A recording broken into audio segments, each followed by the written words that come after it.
जय श्री सद्गुरु देवाय नमः। जय श्री गणपति देवाय नमः। ओम नमः शिवाय। रुद्र संहिता युद्ध खंड 26वां अध्याय। व्यास जी बोले, हे ब्रह्मा जी के पुत्र, आप कृपा करके मुझे यह बतलाइए कि वृंदा को मोहित कर विष्णु जी ने क्या किया और फिर वह कहाँ गए।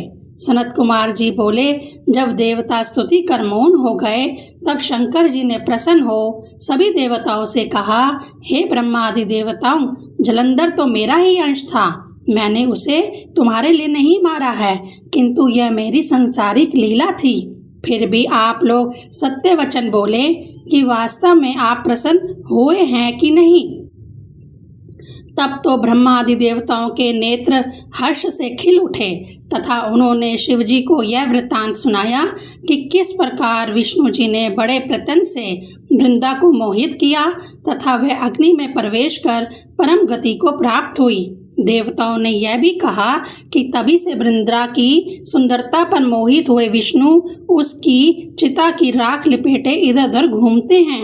अतः आप उन्हें समझाइए, क्योंकि यह सारी प्राकृतिक तथा चर अचर उनके अधीन हैं। देवताओं से ये वृत्तांत सुन शिवजी ने उन्हें अपनी माया समझाई और कहा कि यह जगत तो वास्तव में इसी के अधीन है।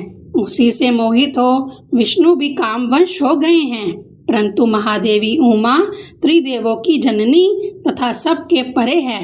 अतः विष्णु को मोह दूर करने के लिए आप सब उनकी शरण में जाइए। यदि वह प्रसन्न हो जाएगी तो आपका सब कार्य पूरा हो जाएगा। शंकर जी की आज्ञा से सभी देवता मूल प्रकृति को प्रसन्न करने चले। उनके स्थान पर पहुंचकर उनकी बड़ी स्तुति की। तब यह आकाशवाणी हुई कि हे देवताओं, मैं ही 3 प्रकार के 3 गुणों से पृथक होकर स्थित होती हूँ।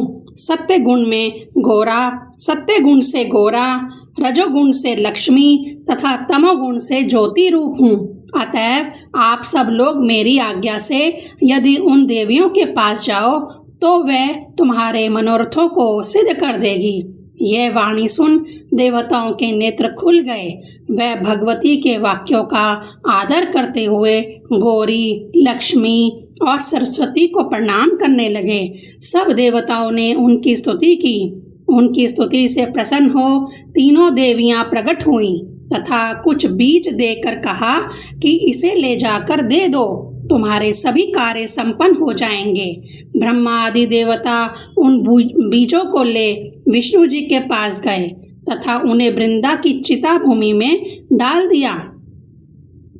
विद्राती के बीच से धात्री, लक्ष्मी के बीच से मालती तथा गोरा के बीच से तुलसी प्रकट हुई।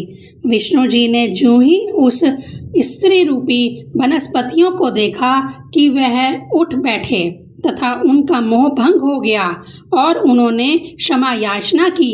धात्री तथा तुलसी से उन्होंने प्रीति की तथा सब देवताओं से नमस्कृत हो अपने लोक वैकुंठ में चले गए तथा पूर्वतः शिवजी की भक्ति करने लगे। यह आख्यान शिवजी की भक्ति देने वाला तथा लोक और परलोक में सद्गति प्रदान करने वाला है। ओम नमः शिवाय।